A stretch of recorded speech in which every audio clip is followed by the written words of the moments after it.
A framed childhood photograph of three friends rests on a quiet shelf. Someone casually asks if Ider's wedding is taking place the following day. Meg smiles warmly at the thought of the upcoming celebration. Rane quietly tends to her laundry while keeping her eyes sorrowfully downcast. Shaking out a large sheet, Rane softly confirms the wedding date. Meg fondly reminisces about how Ider used to be the biggest crybaby among their childhood friends. A villager points out how proud Meg must be since Ider joined the subjugation party and became a sword saint. Gripping her laundry basket tightly, Rane begins to walk away from the cheerful conversation. A heavy, sorrowful expression falls across her delicate features. A memory resurfaces of two hands clasped together alongside a heartfelt marriage proposal.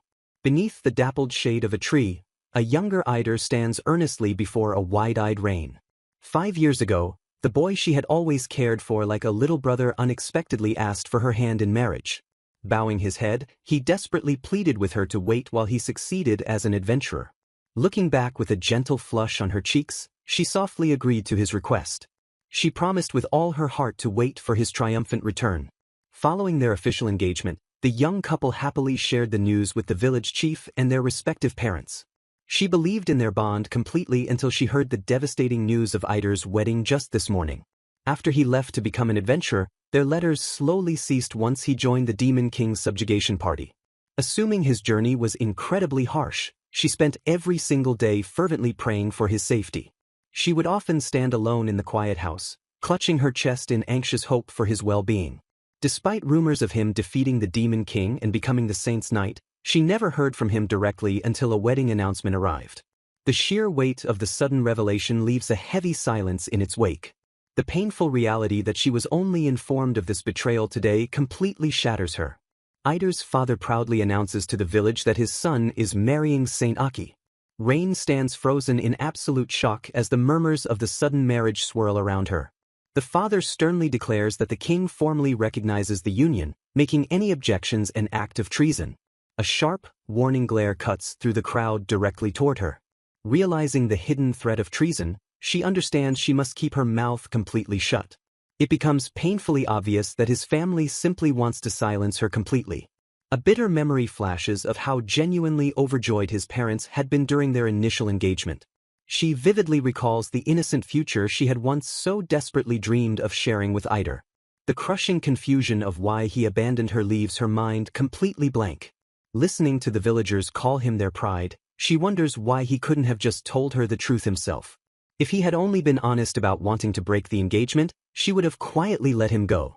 She tragically realizes that ever since he joined the subjugation party, they have lived in two completely different worlds. The village is instructed to prepare for a royal carriage, as the saint specifically requested Ider's childhood friends to attend. The excited villagers learn that the Royal Mage Corps will teleport them to the capital, making their attendance absolutely mandatory. A wave of dread washes over Rane as she realizes this mandatory invitation includes her. Even her close friends look horrified at the cruel prospect of making the ex-fiancé attend the ceremony. Despite fearing their true intentions, she knows refusing the invitation will only bring ruin upon her parents. Trudging home, she darkly suspects this is a trap to convict her of treason if she dares to object. Attending the wedding as the discarded lover will only turn her into a pariah and bring immense shame to her family. Wiping away a stray tear, she tightens her grip on her laundry basket and steadies her resolve. She pauses to gaze at the old tree where they once shared their childhood promises. A harsh memory surges forward of a much colder Ider forcing the situation upon her. She grips her collar tightly, acknowledging the profound depth of his betrayal. Gazing at their framed photograph, she accepts that her cherished memories cannot simply be erased. She looks out over the peaceful, rustic village that has been her entire world. A sudden determination hardens her features as she decides to leave her home entirely on her own terms. With her mind finally made up, she turns her back on the village square and heads inside. She reasons that her permanent absence will shield her parents from the surrounding village gossip. Realizing the royal teleportation is a one-way ticket far from home, she sees the mandatory trip as the perfect escape route. Although terrified of leaving Kikito village and her parents behind, she knows she has no other viable choice. Her father gasps in sheer disbelief as she drops the sudden news of her departure. She gently explains that vanishing is for the best, as she refuses to become a shameful burden to her family. Smiling bravely, she shows off her detailed needlework and relies on the village's specialty of embroidery to survive. Her father murmurs her name as she confidently promises to find employment and live independently. He silently realizes that keeping her trapped in the village will only subject her to endless heartbreak.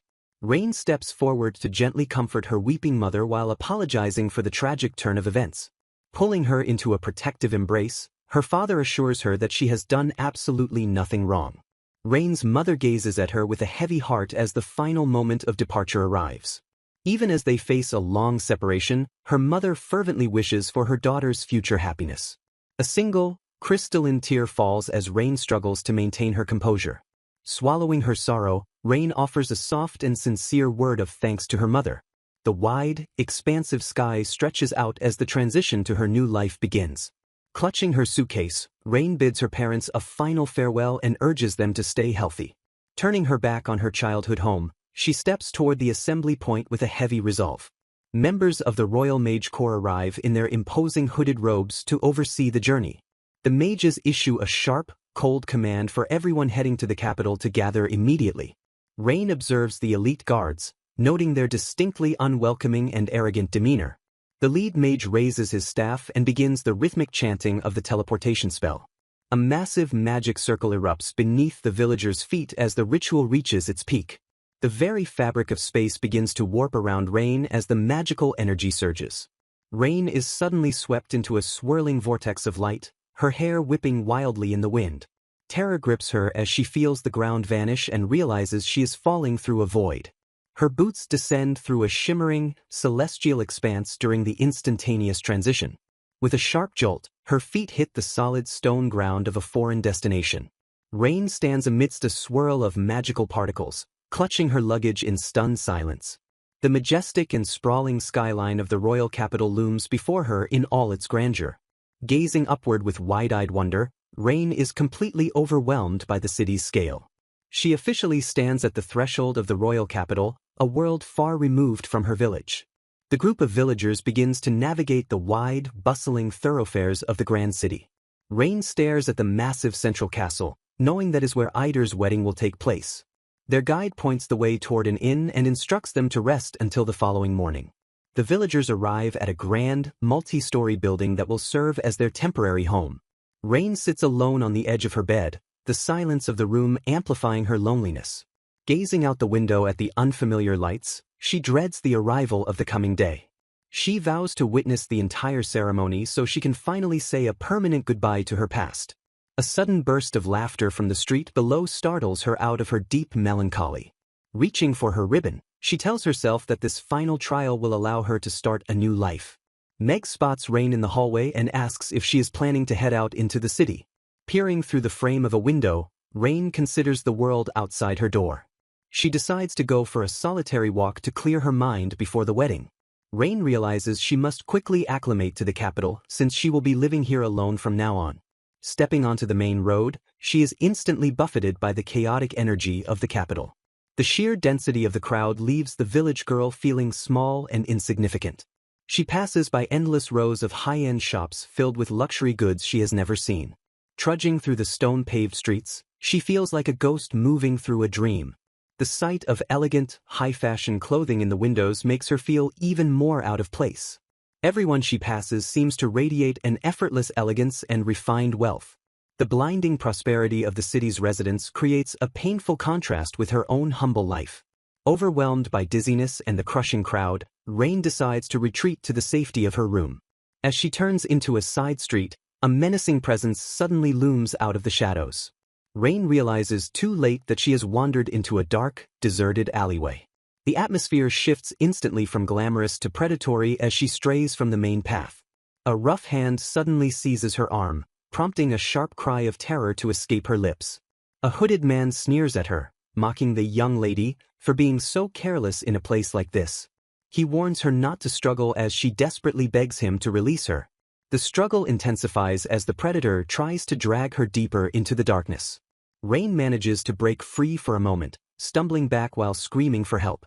Just as her strength fails, a strong pair of arms catches her from behind. A handsome, blonde stranger looks down with concern and asks if she is all right. Breathless and trembling, Rane gazes up at her savior and manages a faint affirmative. The blonde man recognizes the attacker as Randy and mocks the idea of him being reformed. Randy frantically feigns innocence, claiming he was merely warning the lady about the dangerous area. To the shock of her savior, Rane sincerely thanks the criminal for his help and apologizes for struggling. The blonde man stares at her in total disbelief, stunned by her incredible lack of suspicion. He sighs deeply, remarking that she truly is an impossibly innocent young woman. He sternly warns the thug that he would have been arrested if Rane hadn't defended him. The criminal flees into the night while Rane stands there, completely oblivious to the danger she escaped. Blushing in embarrassment, Rane admits she is merely a country girl who became overwhelmed by the bustling crowds and got lost searching for a place to rest. The blonde stranger easily restrains the thug, scoffing as the criminal mocks her countryside origins. The terrified criminal shrieks in pain, begging for mercy while realizing his captor is monstrously stronger than an average man. Glaring down with icy authority, the blonde man coldly warns the thug that he clearly hasn't learned his lesson and promises there will not be a next time. The cowardly attacker lets out a pathetic squeak and scrambles away into the darkness. Bowing respectfully, Rane formally introduces herself and sincerely apologizes for causing a scene while expressing her deep gratitude for his rescue. Offering a warm, reassuring smile, the handsome stranger introduces himself as Alex and offers to guide her to a safe resting place. He quickly leads her out of the treacherous alleyways and into the comforting glow of the well-lit capital streets. Taking a deep breath of the cool evening air, Rane smiles gratefully and assures him that she feels much better. Sitting together on a quiet bench, Alex shares that he also hails from a seaside village, bonding with Rane as she admits she comes from the mountains and has never seen the ocean. Changing the subject, Alex asks why she traveled all the way to the capital, suddenly guessing that she might be here for tomorrow's massive wedding. A heavy shadow falls over her delicate features as she awkwardly hesitates to answer his spot-on deduction. Noticing her sudden shift in demeanor, Alex watches her with quiet, observant eyes. Rane shyly explains that she was invited because she shares the same hometown as the groom, prompting Alex to quickly apologize for prying. Surprised by her answer, Alex immediately pieces the clues together and asks if she is referring to Eider. Rane's eyes widen in sheer astonishment as Alex casually reveals that he knows both Eider and Saint Aki very well. He adds that he is also a guest at tomorrow's ceremony and the subsequent wedding party. His sharp gaze quickly catches the subtle, heartbreaking sorrow that flashes across her face at the mention of the celebration. Leaning in with genuine concern, Alex softly asks if something about the wedding is troubling her. Suddenly dropping to one knee before the bewildered country girl, Alex admits his next request is entirely absurd for two strangers. Looking up at her with a charming, confident smile, he boldly asks if she will be his partner at the wedding party. The looming reality of tomorrow's grand wedding reception. The sudden, bold request to be his partner hangs heavily in the air. Startled by the proposition, Rane stares down at the handsome stranger crouching before her bench. Alex earnestly explains that he desperately needs a partner in order to attend the upcoming wedding reception. He casually mentions that his initial plan was to ask his sister, but she flat out refused him. Seeing the genuine trouble in his eyes, Rane feels a sudden, compassionate urge to help him. He politely asks her to stand up, causing her to nervously fuss over her plain appearance. She hesitates, warning him that her complicated situation might end up causing him unnecessary trouble. Realizing the public street is no place for secrets, Alex nods understandingly at her vague mention of a situation. With a charming gesture, he suggests they relocate and discuss the matter properly over a meal. He points out a nearby establishment equipped with private rooms and rare soundproofing magic. Rane nervously clutches her bag, silently worrying about her meager savings meant for living alone. Sensing her hesitation, Alex offers a warm smile and gently assures her that he will handle everything. They arrive at a modest but well-equipped restaurant where Alex recommends the affordable, delicious seafood. Settling into their private room, Alex encourages her to simply relax and enjoy the food first. Rane takes a tentative bite of the meal he ordered for her. Her face lights up with genuine delight as she tastes the incredible flavors. Alex watches her eat with a soft, affectionate smile warming his usually sharp features. The two eventually finish their meal and settle in with cups of warm tea. Stealing her nerves, Rane finally begins to explain that she and Eider are childhood friends from the same village. She drops her gaze, quietly confessing that they had once promised to marry each other. A look of absolute shock crosses Alex's face as the heavy truth sets in. Rane winces slightly, her painful memories making it difficult to keep her composure. Alex quickly apologizes, realizing his intense reaction might have frightened her. She waves off his concern, explaining that in their small rural village, the marriage promise simply happened because they were so close. Staring down at her cup, she recounts how Eider stopped writing entirely once he joined the Demon Lord subjugation party. She reveals the devastating truth that his parents announced his marriage to the saint yesterday without Eider ever formally breaking their engagement. A sudden, violent slam against the wall echoes through the room as Alex's fury boils over. He fiercely declares that a wedding built on such betrayal must be cancelled immediately. Rane's eyes widen in sheer panic at his drastic and sudden proposition. She frantically begs him to wait, arguing that it is far too late to cancel a royal wedding happening tomorrow. Refusing to back down, Alex insists that Eider's failure to even apologize makes his betrayal utterly unforgivable. Rane softly argues that the innocent saint surely knows nothing and is looking forward to her special day. Alex sharply counters that a true saint should prioritize the happiness of others instead of sacrificing an innocent girl. Rane looks at him with quiet awe, deeply moved by his righteous and noble defense of her honor. She realizes that this complete stranger is fighting for her happiness long after she had completely given up on it herself. Clasping her hands over her chest, she feels that his fierce, protective words are more than enough to save her breaking heart. She looks up with newfound resolve, admitting that while she once loved Eider, she has no desire to take him back. She firmly states that her love for him vanished the moment he betrayed her, prompting a solemn nod of understanding from Alex. With a quiet strength, she confirms that she has completely given up on Eider and no longer needs him in her life. Staring out the window at the sprawling capital, she declares her intention to find work and live independently, even if she never sees Eider again. Alex watches her carefully, asking if she truly has no desire to speak to Eider one last time. Rane hesitates, her eyes betraying the lingering need to say a few final words. To her absolute bewilderment, Alex smoothly offers to sneak her into the venue to see Eider face to face. As she stammers that she couldn't possibly drag a noble into her mess, he proudly vows to take full responsibility so she can yell or punch Eider as she pleases. Leaning in close, he urges her to dress beautifully and give Eider a final farewell that will make him deeply regret what he lost. Rane blushes fiercely, doubting that a plain country girl like her could ever look beautiful. Alex brushes off her worries, reminding her that finding a job in the capital is nearly impossible without a voucher, so becoming his partner is mutually beneficial. Still flustered, she protests relying on him so heavily, but he completely insists on helping her find work. A dark shadow crosses Alex's face as he privately vows that even if Rane forgives Eider, he never will. Rane looks utterly confused as Alex suddenly apologizes, claiming that none of this would have happened if he hadn't chosen Eider. Staring out into the night, Alex drops the stunning revelation that he was the one who personally selected Eider for the subjugation party. He solemnly reflects that if he had just left the boy alone, Eider might have eventually returned to his faithful fiancé. The pieces finally click together in Rane's mind as she remembers the legends of the golden-haired, blue-eyed hero who defeated the demon lord. She gasps, her hands flying to her mouth in sheer, unadulterated shock. Trembling, she points at him and asks if he is actually the legendary hero Alexis. Offering a wry, familiar smile, he gently asks her to drop the title and just call him Alex. Rane nervously agrees to his request as he explains the king forced the name Alexis on him to sound more heroic. Looking out over the tranquil rooftops, Alex notes that with the demon lord vanquished, a long era of peace has finally been secured. He turns his gaze toward the horizon, calmly declaring that after tomorrow's wedding, his role as the hero is officially over and he will return home to live quietly. Rane silently reflects on how Eider gained the title of Sword Saint, secured a royal marriage, and even received a peerage. She realizes that while another comrade became a high-ranking mage, the hero himself chose to leave the capital without demanding any reward. Staring thoughtfully, she wonders if fate itself brought her to meet this extraordinary man. Steeling her resolve, Rane looks up and earnestly asks Mr. Alex if he can arrange a meeting with Eider.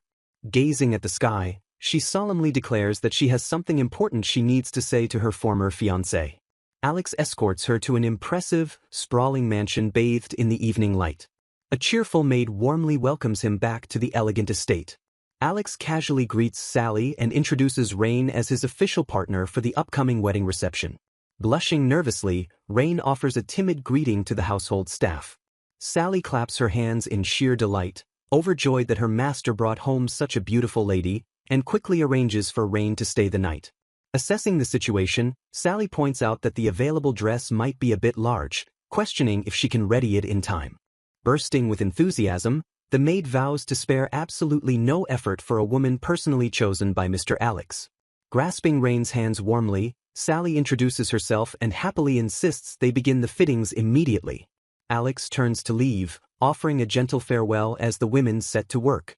Rane marvels at the incredible hospitality, deeply touched that he even arranged her luggage and treated her to dinner. Sally reveals that they were previously in a bind because Alex's sister returned her dress due to bad relations with the saint. Hearing this, Rane realizes that finding a replacement must be the exact reason Alex approached her in the first place. When she asks if he chose her specifically for that reason, Sally firmly counters that he likely approached her because of who she truly is. The maid smiles knowingly, explaining that Alex possesses a unique ability to see a person's true nature. She shares the tragic backstory of how he lost his parents young and became an adventurer solely to provide for his sister. A vivid image of a younger, determined hero stepping into his role flashes into focus. Sally proudly states that his overflowing justice and integrity made him the natural choice for the realm's hero. Softening her tone, the maid assures the country girl that Alex definitely saw something incredibly special in her. Rane's thoughts drift back to the alleyway, wondering if Alex had somehow sensed her painful history with Eider from the very start. Sally casually mentions that the sister has a female mage escort, reassuring Rane that the young lady is perfectly safe on her own. Clapping her hands with renewed focus, Sally declares she will alter the existing dress to fit Rane's frame perfectly. Looking nervously at the exquisite gown, Rane timidly questions if someone like her is truly worthy of wearing it. She notes that Lady Lean, the original owner, supposedly shares Alex's radiant golden hair and clear blue eyes. Pouting slightly, Rane remarks that she can easily imagine how beautiful Alex's sister must be. Sally immediately interrupts her self-deprecation, firmly insisting that Rane is also quite beautiful. Leading her to a mirror, Sally curiously asks if Rane originally hails from the capital. Rane gently corrects her, explaining that she comes from a small northern village called Kikito, which perfectly explains her strikingly fair skin. The maid enthusiastically praises Rane's amethyst eyes and pale complexion, ignoring the girl's quiet confession of being teased for looking plain. Sally gently strokes Rane's wheat-colored hair, noting how perfectly it complements her gentle, refined features. Brushing off the idea that flashy looks are superior, Sally earnestly begs the young woman to have more confidence in her own undeniable beauty. Overwhelmed by the genuine compliments, Rane offers a soft, heartfelt word of thanks. Sally observes her quietly, sensing a lingering sadness beneath the surface. The observant maid realizes that a deep, hidden pain must be the true cause of Rane's severe lack of confidence. Gripping her skirt tightly, Rane hesitates before finally deciding to open up. The painful memories of her shattered engagement hover heavily at the edge of her mind. She quietly confesses that Eider completely abandoned her, leading Sally to suspect that Alex reached out to heal that very wound. Infuriated by the betrayal, Sally aggressively promises to make Eider deeply regret losing such a stunning woman. With fierce determination, the maid rolls up her sleeves and declares they will now work on polishing Rane's exhausted body. Sally lets out an eager chuckle, vowing to make absolutely every single detail utterly perfect. Warning that lack of sleep ruins the skin, she strictly orders Rane to bed. Left alone, Rane stares in sheer disbelief at the incredibly lavish bedroom provided for her. Despite her lingering anxiety, the sheer exhaustion overtakes her, pulling her into a deep sleep the moment her head hits the pillow. Meanwhile, Sally murmurs to herself about the unusual situation, noting she never expected Alex to bring home a woman from Kikito village. Morning breaks over the grand capital, casting a bright light across the sprawling estate. An elegant array of perfumes and cosmetics sits neatly prepared on the vanity. Stepping back to admire her handiwork, Sally cheerfully announces that the stunning transformation is complete. Rane marvels at the perfectly altered dress, praising the seamstress for making it so incredibly comfortable. A sharp knock interrupts them as Alex announces his presence from the hallway. Pushing the door open, the handsome hero steps into the brightly lit room. He immediately freezes, completely captivated by Rane's breathtaking, radiant new appearance. Sally quickly scolds him, demanding he actually say something instead of just staring rudely at the young lady. Flustered, Alex stammers out a sincere compliment, assuring Rane that she looks absolutely beautiful. While Rane blushes and accepts the apology, Sally glares playfully at the normally composed hero. The maid teasingly admits she once worried he wasn't interested in women, prompting Alex to laughingly explain he was simply focused on his mission. His expression softens into a solemn smile as he confesses that, until now, he simply couldn't allow himself to have someone important in his life. Rane gazes downward, her thoughts heavy with the dark reality that the hero was never meant to survive his grueling mission. She solemnly reflects on the tragic cycle of the demon lord returning every century, marveling that Alex is miraculously the very first hero to defeat the monster without sacrificing his own life. Clutching her beautiful new gown, she whispers a heartfelt prayer of genuine gratitude that he returned completely safe. Alex steps into the room, looking remarkably regal and commanding in his meticulously tailored formal attire. Offering a gentle, reassuring smile, he warmly thanks her for her sincere concern. The rhythmic clatter of footsteps echoes through the hall as Alex formally escorts his stunning partner out to begin their day. The majestic, imposing towers of the royal castle loom proudly against the bright sky. Upon arriving at the grand venue, an impeccably dressed servant immediately bows deeply to welcome the legendary hero and his elegant guest. The pair soon finds themselves quietly seated beneath an extravagantly ornate chandelier in a lavish reception hall. Sipping her tea nervously, Rane apologizes for her complete lack of noble etiquette, prompting Alex to kindly reassure her that both he and his sister were just as confused when they first arrived. Leaning in attentively, Alex asks if she is enjoying the blend and offers a refill, which she gratefully accepts with a shy nod. A soft sense of relief washes over her delicate features as she realizes his warm, steady presence is finally putting her completely at ease. A sudden shift in the atmosphere catches her attention, causing her to gently interrupt Alex to ask a pressing question. The heavy, synchronized thud of polished leather boots announces the sudden arrival of unexpected company. Rane stares in bewildered awe as two incredibly imposing, elaborately dressed noblemen step into view, leaving her to frantically wonder who these striking strangers could possibly be.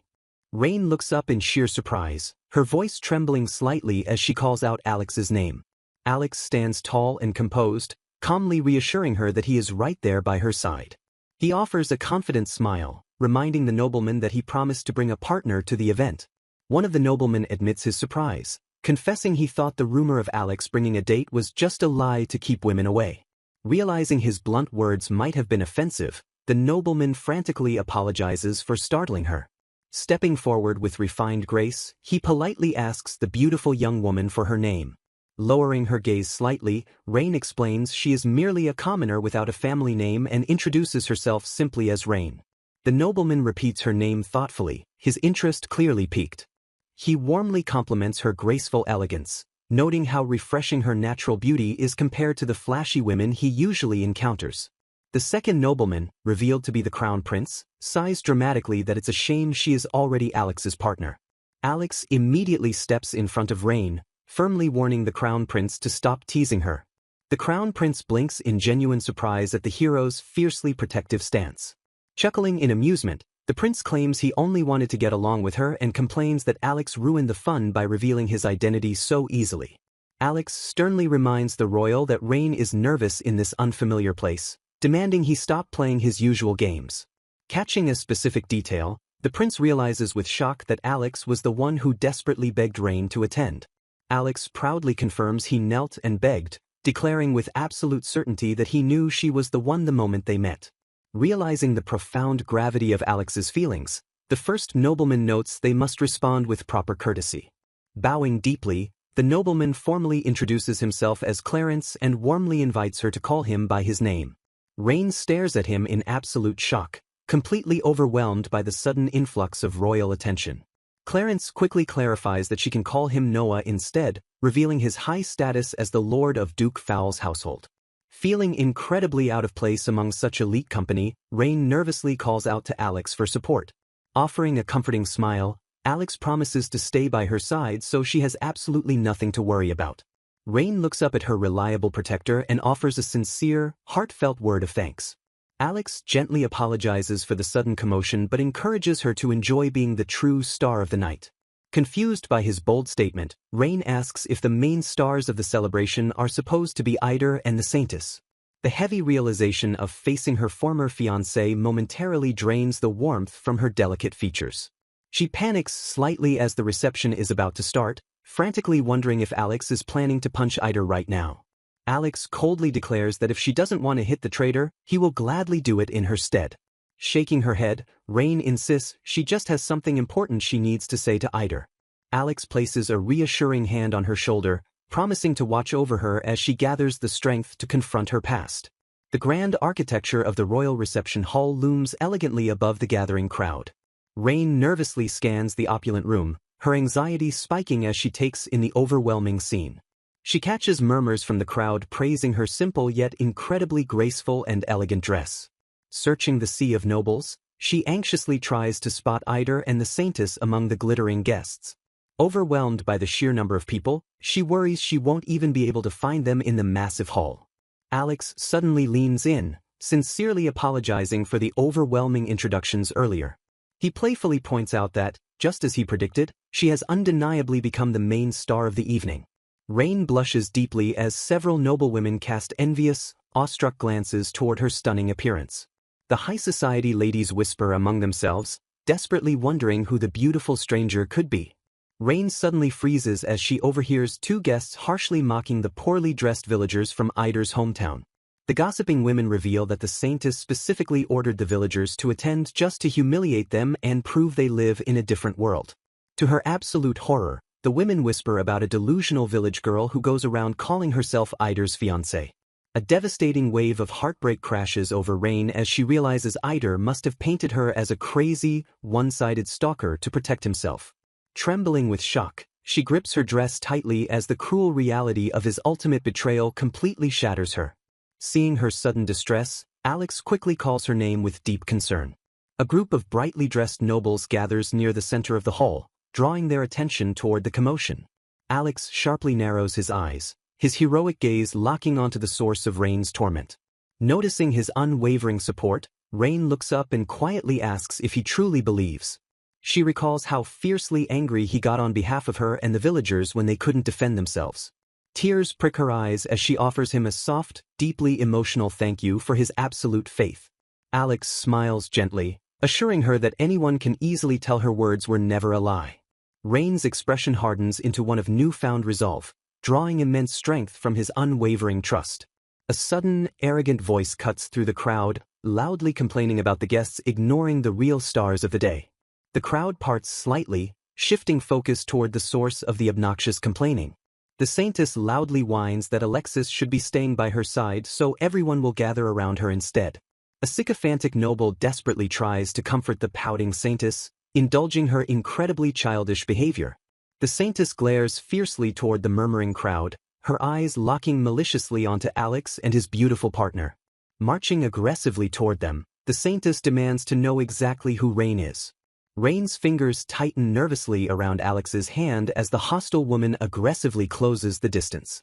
Alex wraps a protective arm around Rane, calmly assuring her that everything is going to be perfectly fine. Stealing her nerves, Rane stares directly at the hostile woman before turning her attention to her former fiancé. Finding her voice, she breaks the heavy silence and calmly greets Eider after their long separation. The celebrated groom stands tensely beside his royal bride, his expression completely unreadable. Stepping protectively in front of Eider, the Saintess sharply demands to know who this strange woman is. Feigning complete ignorance, Eider coldly denies ever meeting the heartbroken village girl. Clutching her collar, Rane accepts his cruel lie, noting that 5 years is a long time to remember someone. Sensing her deep emotional pain, Alex gently checks on her well-being. Eider's eyes suddenly widen in sheer panic as he realizes exactly who is standing before him. The Saintess loudly scoffs at the scary stalker who supposedly went around falsely claiming to be Eider's fiancé. Internally, the terrified groom frantically wonders why a discarded commoner is being escorted by the legendary hero. Desperate to save face, Eider assumes she must have somehow tricked Alexis into bringing her here. The surrounding nobles begin to murmur, whispering the scandalous rumor that Eider promised to marry the girl and then dumped her. Shocked by the spreading whispers, Rane jumps as Eider furiously barks her name. Losing his carefully crafted composure, Eider aggressively demands to know what she was thinking by barging into his wedding. A curious noble presses the issue, asking if the rumors about the girl hailing from Eider's hometown are actually true. The elegant crowd erupts into a flurry of frantic gossip as the scandal unfolds before their eyes. Overwhelmed by the sudden hostile attention, Rane feels completely paralyzed and speechless. Cutting through the chaotic noise, Alex softly calls out her name. Pulling her close, the hero loudly and firmly declares his absolute belief in her innocence. A profound sense of relief washes over Rane as tears of gratitude well up in her eyes. The infuriated Saintess points a trembling finger, shrieking that Alexis is being fooled by a scheming commoner. Glaring down with icy authority, Alex flatly warns the royal bride that lies absolutely do not work on him. His voice drops to a dangerous pitch as he asks if she conveniently forgot his unique abilities. Both Eider and the Saintess flinch under his piercing, heroic gaze. The high-ranking nobles silently observe the tense exchange, clearly siding with the hero's flawless judgment.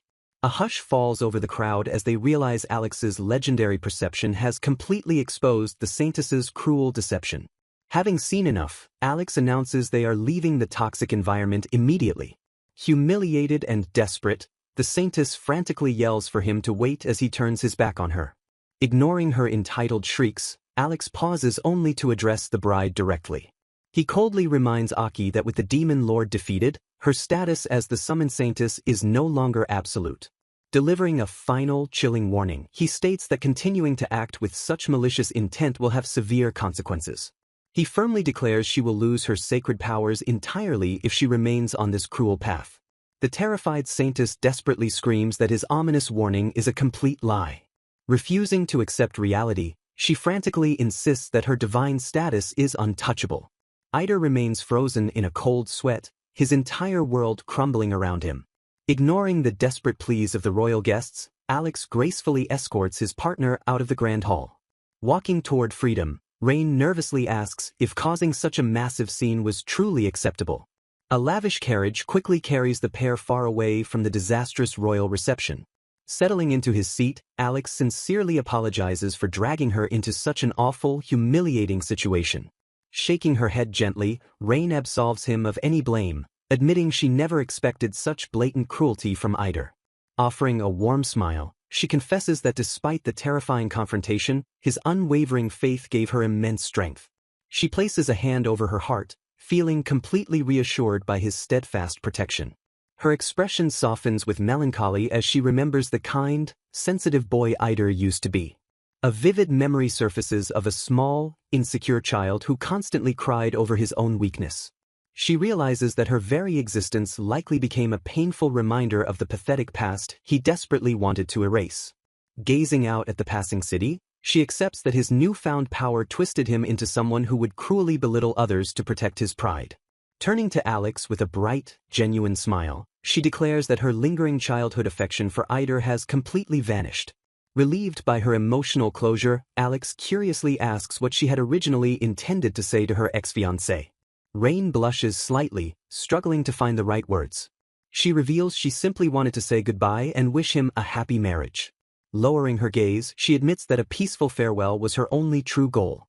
Laughing nervously, she jokes that maybe she should have just punched him instead, prompting a panicked protest from the protective hero.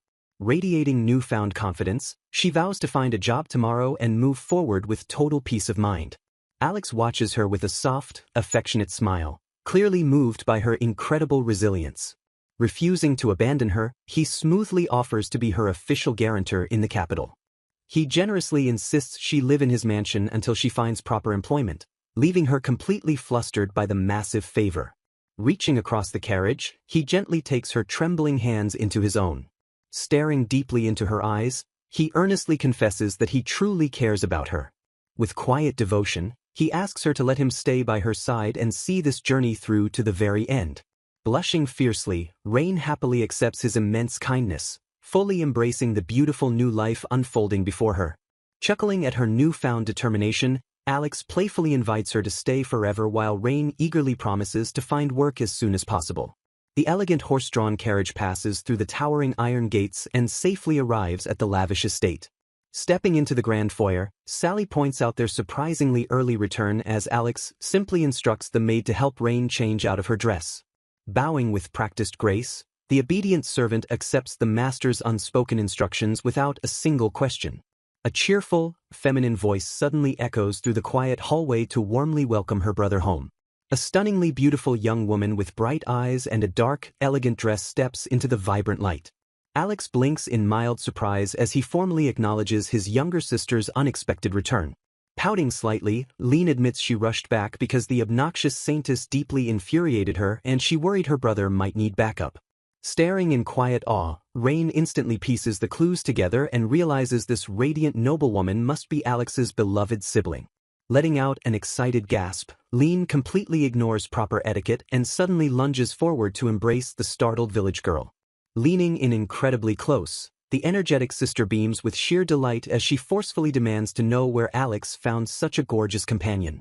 As Rane eagerly fawns over Rane's flawless features and perfectly tailored gown, a flustered Alex desperately tries to pull his overbearing sister away.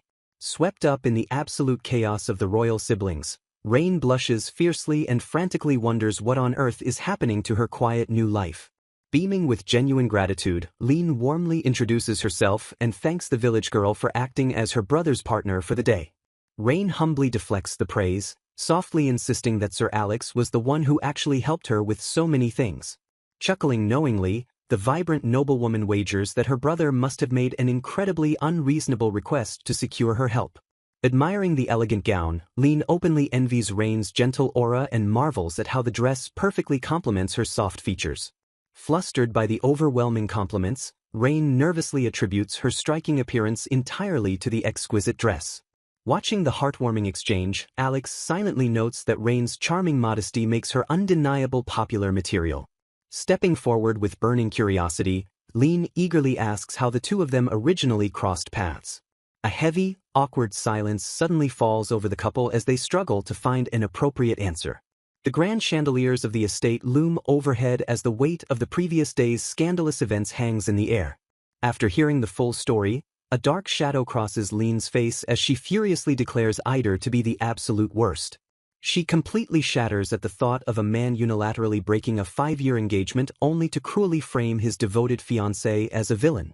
Gripping her fists tightly, the young noblewoman forcefully asserts that Rane dodged a massive bullet by not marrying such a monster. Turning her blazing fury toward her brother, Rane aggressively demands to know why he ever chose such a pathetic excuse for a man to join the subjugation party. Stepping in to calm the enraged sister, Rane softly suggests that Eider's sudden elevation in status likely made him uncontrollably arrogant. Closing his eyes in quiet resignation, Alex somberly agrees with her tragic assessment. Alex recalls their first meeting, noting that Eider once possessed impressive sword skills and a fierce, burning sense of justice. Staring out the window, Rane reminisces about how often the little boy used to cry and how fiercely she protected him. Pondering the tragic shift in character, Rane gently taps her chin in deep thought. She quietly theorizes that the manipulative Saintess might be entirely to blame for twisting his fragile ego. Rane realizes that Eider's deep-rooted insecurities over his past weakness made him an incredibly easy target for the Saintess's manipulation. The cruel reality sets in that the Saintess flawlessly used her divine authority to brainwash powerful men like Lord Clarence and Lord Noah. Alex coldly remarks that his stern warning about her losing her divine powers likely fell on entirely deaf ears. Offering a reassuring smile, Rane gently insists the ordeal is over since they will likely never cross paths with those toxic people again. Pouring a fresh cup of tea, she firmly declares her intention to remain in the capital and secure a stable job.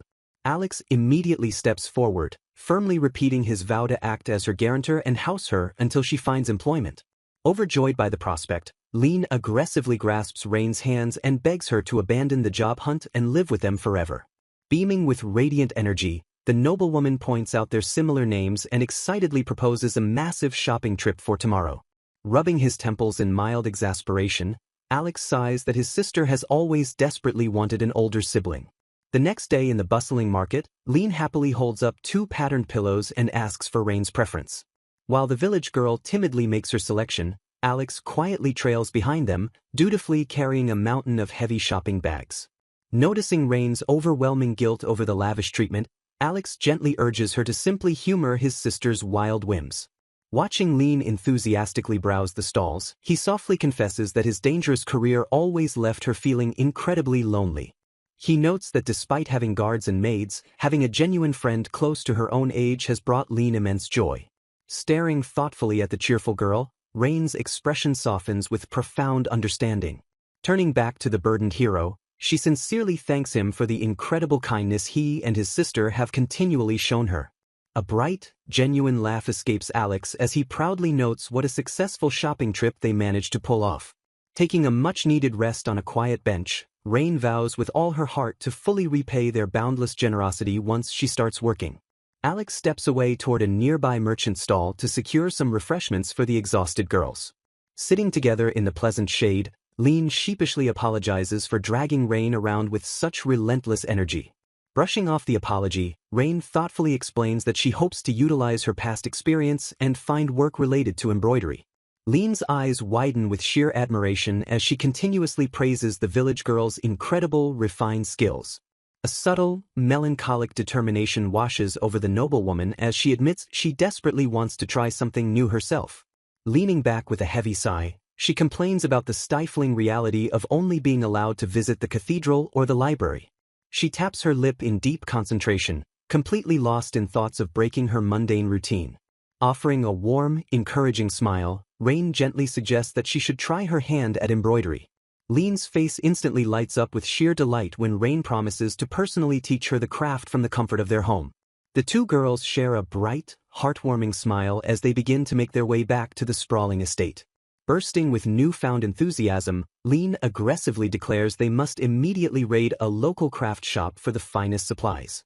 Catching up to the energetic pair, a slightly panicked Alex frantically reaches out to slow his sister down. Completely ignoring her brother's pleas, the unstoppable noblewoman forcefully drags a bewildered Rane down the cobblestone street. The legendary hero slumps his shoulders in absolute defeat, completely exhausted by his sister's hurricane of energy. Looking back with a confident smile, Rane playfully reassures him that driving off wolves in her village has perfectly prepared her for this. The trio finally arrives at the grand gates of the mansion, their arms practically overflowing with heavy purchases. Standing proudly beside her brother, Rane firmly vows to overcome her clumsiness and master the art of embroidery alongside Rane. With a hopeful, trembling voice, the young noblewoman asks if they can simply live together and embroider forever. Caught off guard by the sheer sweetness of the request, Rane offers a soft, genuine confirmation. Suddenly blushing in deep embarrassment, Rane frantically adds that Rane is completely free to decline her selfish proposition. A wave of profound, healing emotion crashes over the village girl as joyful tears immediately well up in her eyes.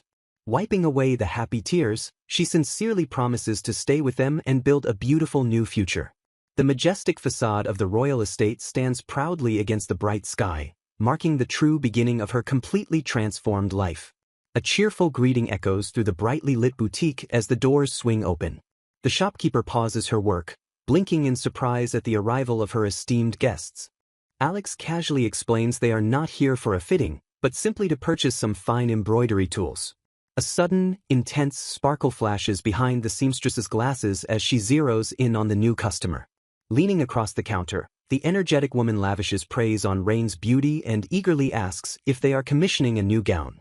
Struck by the idea, Alex agrees that Rane will definitely need a dress of her own.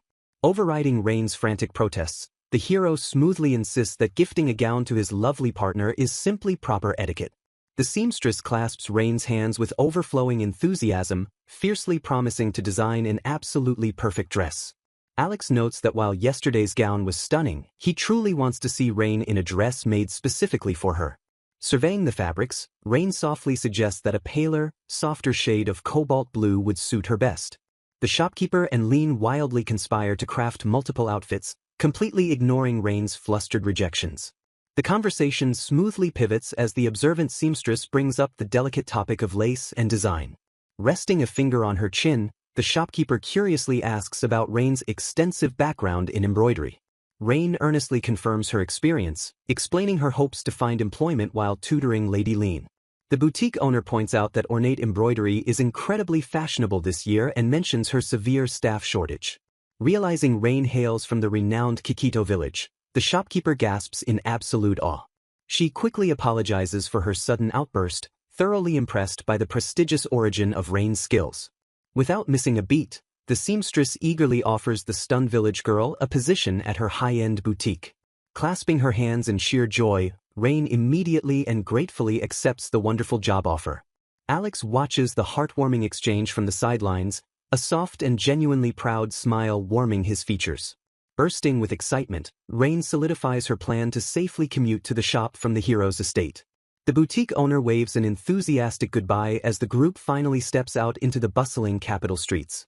Clutching her newly purchased supplies, Rane beams up at Alex and credits him entirely for this miraculous turn of events. Deflecting the praise with a gentle smile, Alex humbly attributes the success entirely to her own undeniable sincerity. Moving through the lively market, the endlessly energetic Rane continuously begs her brother to buy even more items. Following closely behind, Rane silently marvels at how this warm, chaotic family gave her a true place to belong after fleeing her home. Staring at Alex's broad back, she desperately wishes to find a meaningful way to repay his boundless kindness. Back at the peaceful estate, Rane patiently guides the young noblewoman through her very first embroidery stitches. Leaning in close, the vibrant sister playfully orders Rane to drop the formalities and simply call her Rane. While relaxing together, Rane laments her lack of funds to properly thank Alex for his incredible generosity. Rane easily brushes off the concern, casually reminding her friend that her monster-hunting brother is already fabulously wealthy. Still troubled, Rane stares down at her lap, deeply unsure of what a plain village girl could possibly offer a legendary hero. She carefully sews a beautiful pattern using brilliant golden thread on a rich, deep blue fabric. Her cheeks flush with sudden realization as she notices she subconsciously selected the exact colors of Alex's hair and eyes. A brilliant idea practically sparkles around Rane as she watches her friend's embarrassed reaction. The peaceful afternoon is interrupted when Alex returns home with a heavy, serious expression. He regretfully announces that a dangerous monster has appeared, forcing him to leave immediately for a subjugation mission. A tense silence fills the room before Rane bravely declares that they will be perfectly fine. Stepping forward with newfound resolve, Rane firmly vows to protect Rane while he is away. Smiling mischievously, Rane nudges Rane and fiercely whispers that this is the perfect moment to hand over her embroidery. Pausing at the doorway, Alex turns back with a look of mild curiosity. Trembling slightly, Rane shyly offers the stitched fabric, downplaying the beautiful piece as a mere test scrap. Alex gently but firmly grasps the cloth, his voice filled with deep emotion as he swears to treasure it always. A close-up of his strong hand gripping the delicate fabric highlights the profound weight of the simple gift. Offering a breathtaking, affectionate smile, the hero softly thanks her before departing for his dangerous mission. Left behind in the quiet hall, Rane flashes a teasing, knowing smirk at her deeply flustered friend. Wielding his massive sword, Alex confidently waves goodbye as he heads out to face the looming monstrous threat. Days pass peacefully at the grand estate, sunlight streaming brightly through the towering, elegant windows.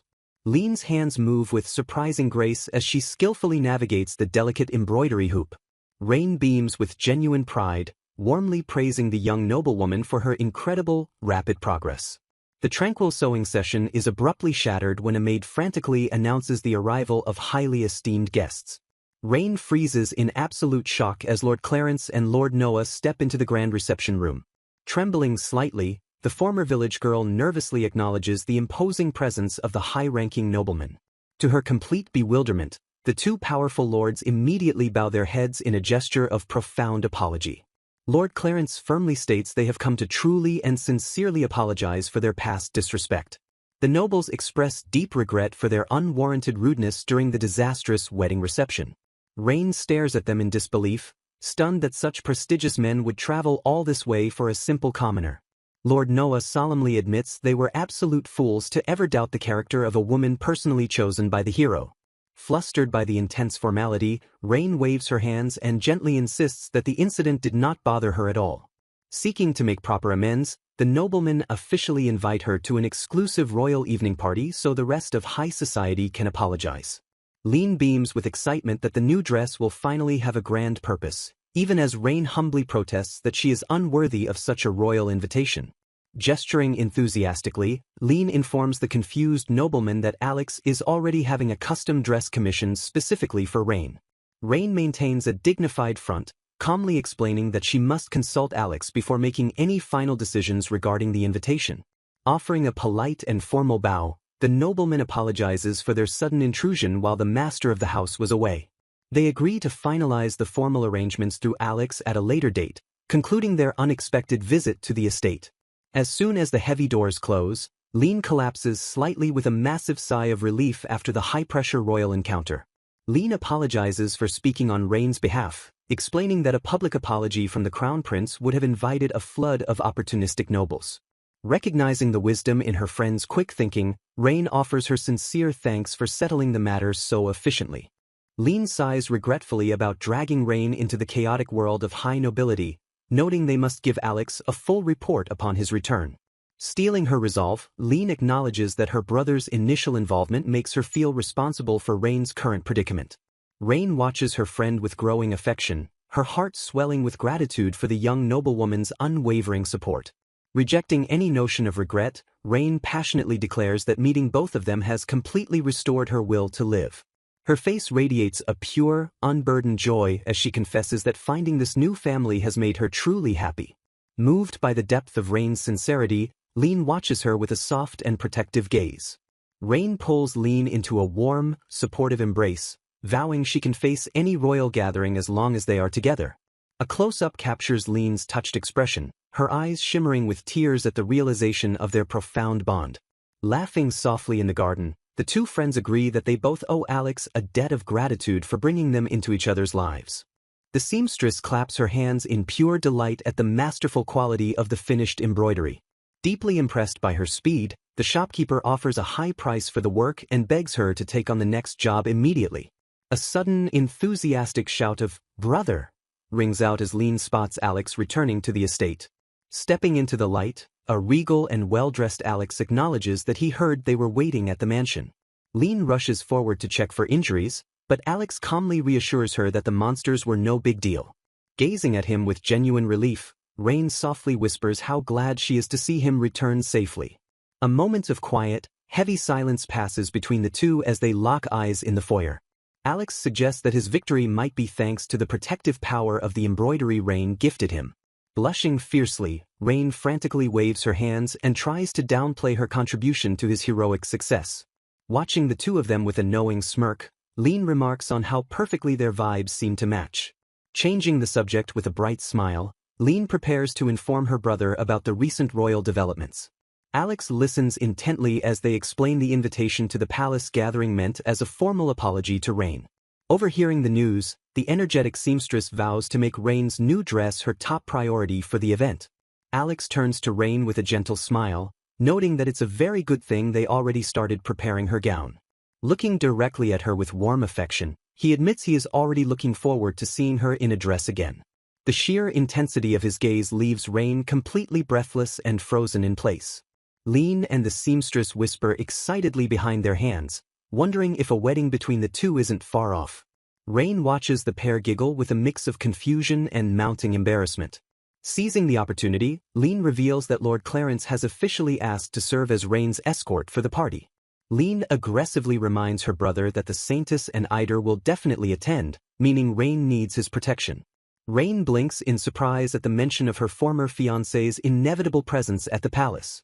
Rane warns that the Saintess now wields immense power and will surely try to harass Rane again if given the chance.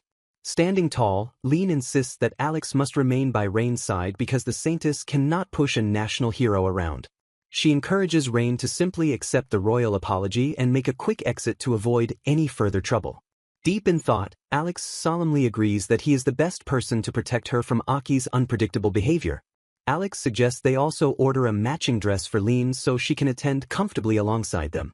Rane reveals with a mischievous wink that she already secretly asked the seamstress to match her design to Rane's.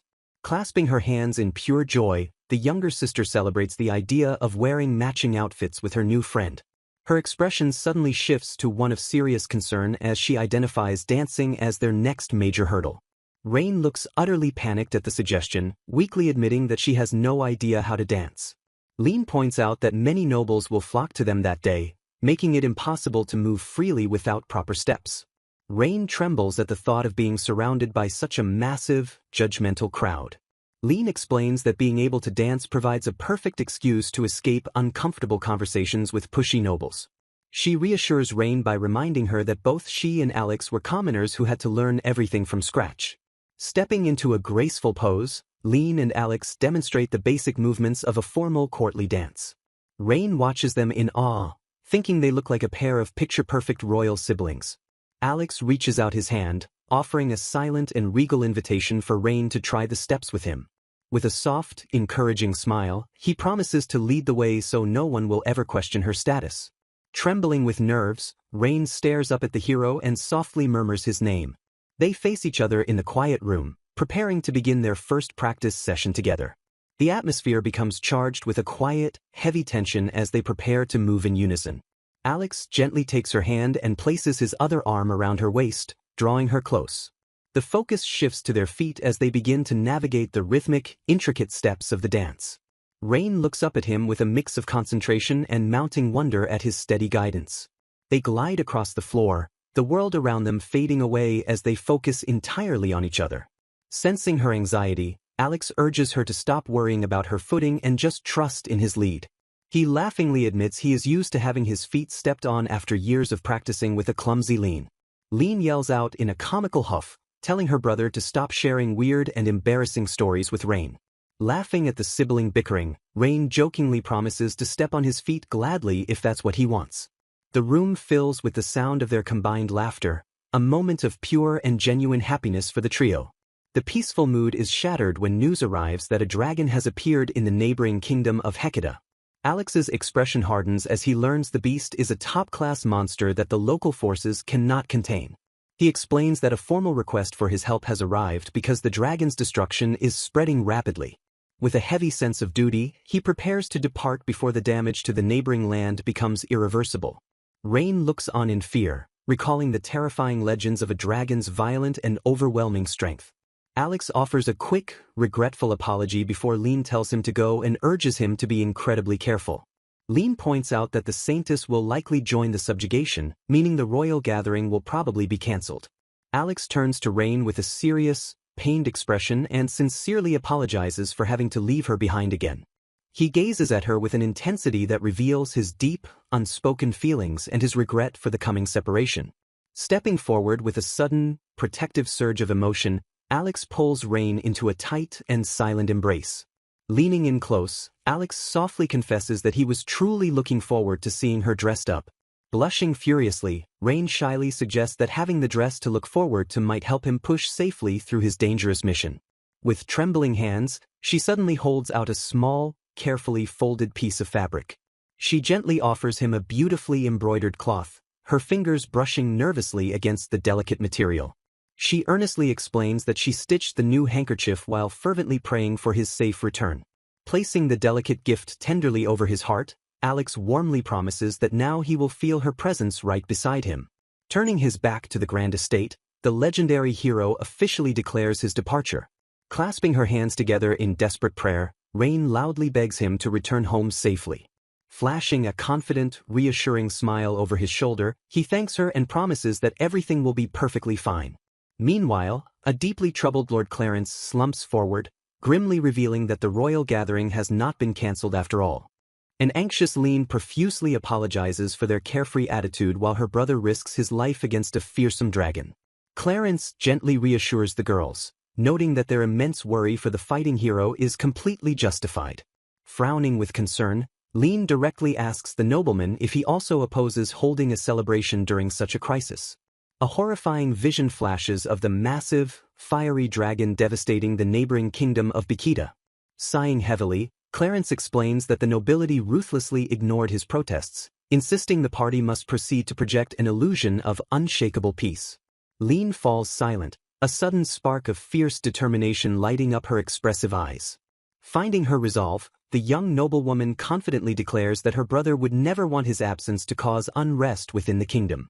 She bravely proposes that her own attendance at the royal gathering might perfectly reassure the anxious public. Rane stares at her friend in absolute awe, deeply moved by Lean's selfless courage. Clenching her fists, Rane insists that acting as a symbol of stability is the absolute least she can do to support her fighting brother. Struck by the young girl's incredible maturity, Lord Clarence gazes at her with profound, silent admiration. Bowing his head respectfully, the powerful nobleman offers a sincere apology and his deepest gratitude for her sacrifice. Rane's heart aches as she realizes how much heavy responsibility the young sister is bravely trying to shoulder entirely alone.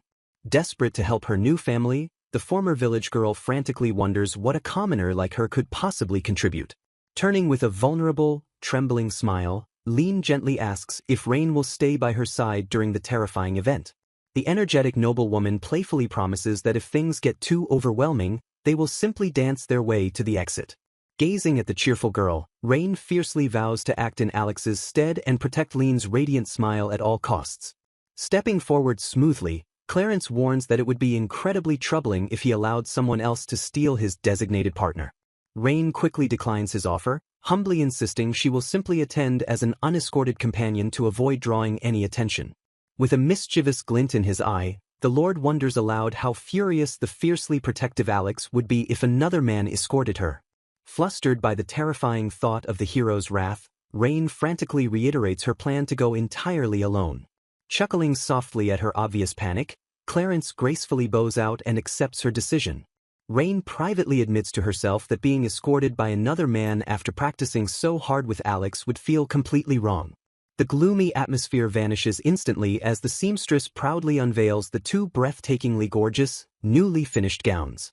Rane stares at the exquisite cobalt fabric, completely mesmerized by the flawless craftsmanship. Clapping her hands with explosive enthusiasm, the seamstress eagerly orders the girls to try on their respective masterpieces. Dropping her gaze nervously, Rane suddenly hesitates and offers a quiet, unexpected apology. She timidly suggests wearing her previous, simpler dress, arguing that a commoner has absolutely no right to debut such a lavish, custom gown. The bewildered seamstress immediately protests, asking why she would ever refuse a flawless gown tailored specifically for her. Blinking in sudden realization, Rane slyly points out that Rane desperately wants her brother to be the very first person to see her wear it. A violent, undeniable blush rapidly spreads across the village girl's cheeks, completely confirming the noblewoman's spot-on deduction. Bursting with sheer delight, Rane and the seamstress share an enthusiastic, triumphant high-five over the incredibly romantic revelation. Happily accommodating the sweet request, the seamstress cheerfully offers to quickly upgrade the old dress with a few fresh modifications. Rane dramatically clenches her fists, enthusiastically promising that her brother will absolutely adore the thoughtful surprise. As the women rapidly conspire to swap out the ribbons, Rane watches them with a soft, deeply grateful smile. She silently reflects on how genuinely eager the legendary hero had been to see her in the final creation. Staring fondly at the untouched masterpiece, she mentally vows to treasure the gift until he safely returns home. Brilliant magical fireworks suddenly explode across the twilight sky, signaling the start of the highly anticipated royal gathering. The towering, majestic spires of the royal castle loom imposingly against the brightly illuminated evening horizon. Looking absolutely stunning in their matching, elegant attire, Rane and Rane are warmly greeted by Lord Clarence at the grand entrance. The nobleman playfully laments that Alex will surely terrorize him later for allowing them to walk unescorted, but sincerely thanks Rane for her immense bravery. Tilting her head in complete confusion, Rane wonders aloud why on earth the gentle hero would ever be scary. The trio slowly descends the extravagant grand staircase, instantly drawing the eyes of countless chattering nobles. The gossiping aristocrats immediately recognize the high-ranking Lord Clarence and the famously beautiful Lady Rane stepping into the lavish hall. Shrinking under the intense, judgmental stares, Rane painfully realizes her unescorted presence makes her stick out like a sore thumb. Clutching her skirt nervously, she desperately wishes Alex was by her side to shield her from the overwhelming crowd. A sudden clarity washes over her as she firmly acknowledges that if her escort cannot be Alex, she simply refuses to have one at all. Her breath heavily catches in her throat as she realizes her stubborn loyalty sounds exactly like a woman deeply, undeniably in love. The massive, life-altering word echoes wildly through her racing mind. Frozen amidst the glittering party, she silently asks herself if she has truly fallen for her heroic savior. Every puzzling decision suddenly makes perfect sense, from fiercely preserving the new dress to vehemently rejecting Lord Clarence's escort. She marvels at how rapidly her shattered heart healed, completely replacing the hollow memory of Eider with a vibrant, blossoming affection. Vivid, heartwarming memories flood her vision of his fierce, protective fury and his incredibly gentle touch during their dance. Despite the beautiful revelation, she solemnly decides to keep her newfound love an absolute secret from the world-saving hero. Steeling her resolve, she aggressively shifts her focus back to her sworn duty of protecting Rane and fervently praying for his triumphant return. Just as she regains her composure, a dark, menacing shadow quietly slithers up closely behind her. Rane flinches violently as a sharp, incredibly arrogant voice suddenly mocks her presence. The crowd parts to reveal the malicious, smirking face of the newly empowered Saintess. Glaring down with absolute disgust, the hostile royal viciously demands that the unworthy commoner leave the grand gathering immediately.